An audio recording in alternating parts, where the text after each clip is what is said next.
നിർത്തണം എരപ്പാളികളെ. നിന്റെയൊക്കെ ശബ്ദം പൊങ്ങിയാൽ രോമത്തിന് കൊള്ളുകലെന്റെ. നന്ദഗോപാൽമാരാർക്ക് വിലയിടാൻ അങ്ങ് തലസ്ഥാനത്ത് ദില്ലിയിലും ഒരുപാട് ക്ണാപ്പന്മാര് ശ്രമിച്ചു നോക്കിയതാ.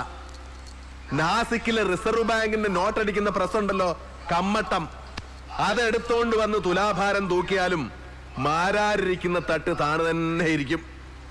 മക്കളെ, രാജസ്ഥാൻ മരുഭൂമിയിലേക്ക് മണൽ കയറ്റി വിടല്ലേ. അല്ല മിസ്റ്റർ മാരാർ, തെറ്റിദ്ധരിക്കരുത്. ഞങ്ങൾ അങ്ങനെ പണം തന്ന് ഇൻഫ്ലുവൻസ് ചെയ്യാൻ വന്നതല്ല.